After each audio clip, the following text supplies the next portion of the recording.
Zdravo dragi moji, dobrodošli na kanal. Danas ćemo pripremiti jedno preukusno jelo iz rerne koje ja obožavam. Sastojci su jako ukusni, priprema se veoma brzo i mislim da ćete ga sigurno isprobati i da ćete biti veoma zadovoljni. Za početak ja sam ovdje iskoristila 4 malo veće krompira, iseckala na neke sitnije komade. Malo sam posolila, prelila sa vodom i pokreću da krompir se kuva nekih možda 10 minuta, tek toliko da omekša. A za to vrijeme mi pripremamo jednu divnu smesu za mleveno meso. Najprije ćemo iskoristiti jednu veliku glavicu crnog luka. Ja ću ga u ovom receptu, kao što vidite, izrendati na sitnoj rende. Vi ga možete i veoma sitno iseckati, mada bi bilo poželjno baš ovako na rende. Uzimam jedan dublji sud u koji ću da najprije dodam jedno cijelo jaje. Mislim da je ovo najlakši način da napravite ovako ovaj recept. Pa ćemo sada jaje dobro da izmutimo, a potom u ovu smesu da dodamo i onaj naš izrendan luk i on ovako ako pušta tečnost, to je sasvim odlično i super. Potom ćemo ga malo i začiniti. Ja ću dodati otprilike jednu supenu kašiku vegete, odnosno suvog začina, i jednu malu kašičicu slatke mlevene crvene paprike. Pored toga dodajem mešavinu ljutih začina, ljute paprike i sasvim malo bibera.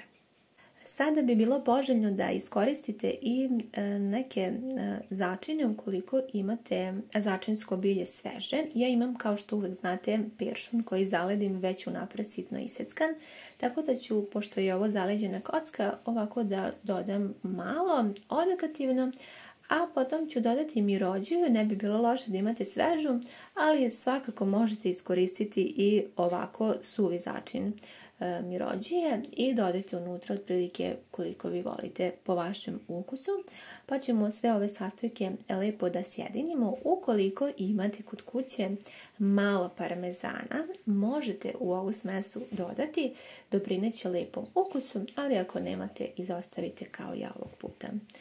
Unutra ću dodati malo jabukovog sirćeta. Ovdje imam otprilike jedan cijeli čep jabukovog sirćeta.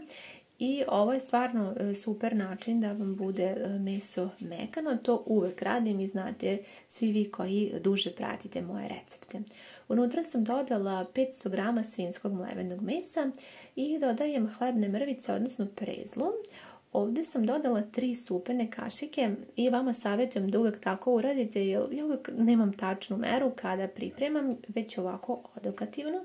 Rukama ili špatulom, kako vam je lakše, sjedinite smesu, pa ukoliko vam je ovo mekana kao moja, dodajte još malo prezla. Ja ću dodati još 2 supene kašike, dakle ukupno sam iskoristila 5 supenih kašika prezle. I kada sam sada ovako dobro izmiješala meso i sjedinila sa začinima, dobila sam smesu koja je dosta mekana, ali opet sasvim dovoljno čvrsta.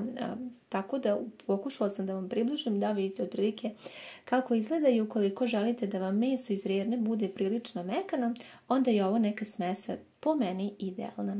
Sada ću vam otkriti još jedan novi trik. Obrisat ćemo radnu podlogu i taman je ona sada mokra, pa možemo postaviti papir za pečenje. Papir za pečenje ću vrlo malo da posipam sa uljem i dobro da sa četkicom suda ravnomerno sa svih strana premažem sa uljem. Ovo je, kao što sam vam rekla, jedan sasvim novi trik koji sam ja sada prvi put isprobala i delim sa vama.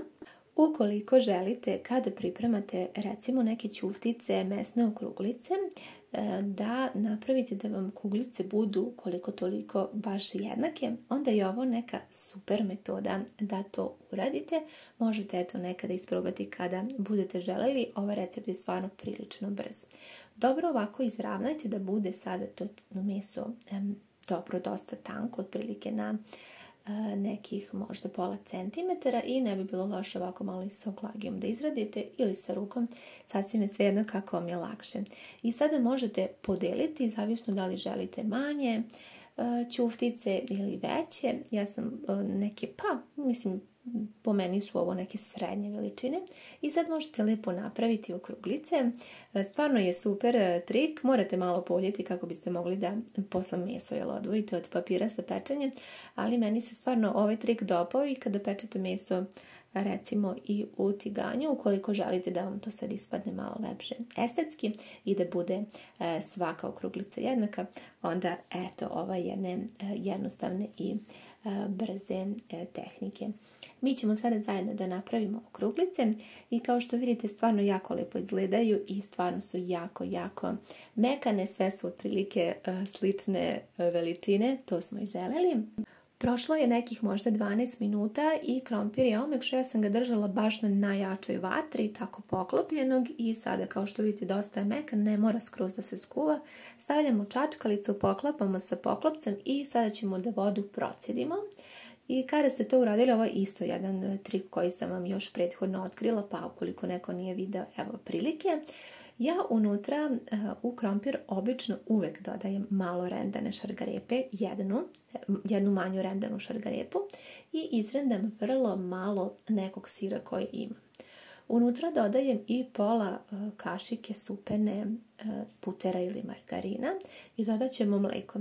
Što se mleka tiče, tu isto nemam neku, da kažem sada, meru. Eto, zajedno ćemo da mešamo mikserom pa ćete vidjeti. Evo, ja sad vidim da mi je dosta gusto, pa ću da dodam još malo mleka. Otprilike treba da dobijete kremastu smesu koja je sasvim dovoljno gusta, ali ne ni previše, a ni previše ritka. Otprilike eto ovako da izgleda. Dodat ćemo malo suvog začina ili samo jednostavno posolite, stavite bibere ili već neke začine koje vi volite i evo na kraju kada to izmešate izgleda ovako. Po meni je ovo neka idealna smesa zato što ona sada ide u rernu, tako da ne sme da bude previše čvrsta. Kada pravim pire krompir onda dodam malo manje mleka, ali pošto sada ovo ide u rernu dodala sam malo više kako bi se to sad lepo zapeklo i ne bi bilo tvrdo.